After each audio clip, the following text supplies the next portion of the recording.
Christine King Ferris. I want you to imagine being denied the simple right of walking down the sidewalk undisturbed. Or imagine having to go through a lot of chaos to get something as simple as a cheeseburger. Imagine having to watch your every move. I don't mean being careful, I mean literally watching everything you do to make sure that you offended no one. It makes me feel, it doesn't give me joy in the miracle to know that these things actually happen, and this is the life of Christine King Ferris.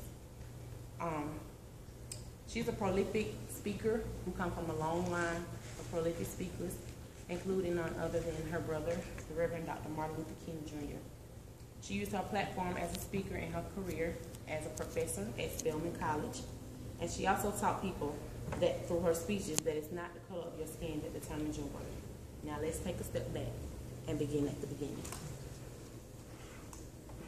This is Christine King Ferris, the Legend of the King. Christine King Ferris was born Willie Christine King on September 11, 1927. She was the first child of Reverend Martin Luther King Sr. and Alberta King. Her brothers, her only siblings are Martin Luther King Jr. and her brother Alfred Daniel Williams King. She is the only one living out of those three. She was born in a time where the South was swirling with hatred and turmoil and unfairness and injustice, and it scared her, but not enough to make her turn away from what her goal was. The King family lived in Atlanta, Georgia, during a time when the South was full of racial tension and inequality. One thing that Reverend Martin Luther King Sr. instilled in his family was to always keep the faith, and no matter what trials and tribulations that came their way, always look for the silver cent that's in the clouds of doubt.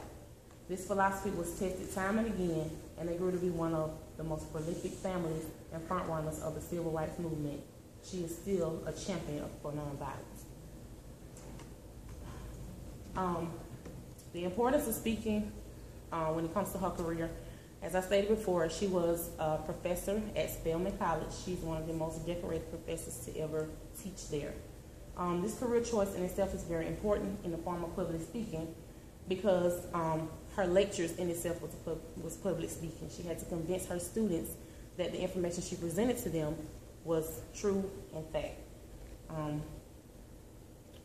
She watched as her brother made speech after speech, big and small, to help influence the minds of those in power that all men were created equal and that we all deserve the same treatment. She too made a few speeches of her own. She was on board for the very same causes that her brother worked tirelessly and effortlessly for. She is a woman of extreme courage and a woman beyond her time.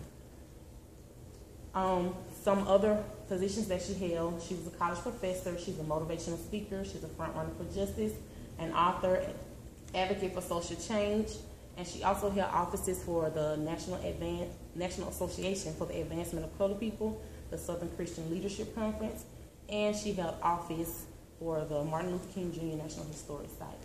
She received a degree from Spelman College in economics, then went on to Columbia University for her graduate studies. She became a professor, which led to a very public platform, and I'm sure she is a wonderful public speaker. Her entire career hinged upon her ability to catch and keep the attention of others by thoroughly relaying her message. One of the major basics of a college professor is to successfully deliver a lecture with clarity and understanding. Dr. King, Christine King Ferris, did this with ease. She spoke on many occasions about a human race being champions for nonviolence. She spoke with such clarity and fluency. I was amazed to see someone flowing so freely through their speech. She was very powerful in her speaking, and she never showed an ounce of intimidation. She was articulate and confident. It was amazing for me to watch her speak. Her father was the pastor of the famous Ebenezer Baptist Church, and some philosophies that they lived by were love, stay true to your faith, and to help everybody, regardless of what your status or your skin color was. This is the church where she was taught to love everyone, regardless of skin color, and to hold fast to God. The King children were encouraged to take advantage of all educational opportunities that presented themselves and never hesitate to help others along the way. Dr. Christine King Ferris decided that it was time to retire and enjoy her life. She had an impact on many lives that she was a part of, and although she retired from Spelman College, she continues to work daily, empowering the lives of our youth. She's 87 years old and still alive. She enjoys writing children's books and talking to our young generation about how they can make a change. Show your vision. And I have some pictures to pass around. Those are different moments in her life. One is a picture of her and her brother Martin as they graduated from Spelman and Morehouse College. One is a picture of her entire family for 3 generations. Another is a picture on the front line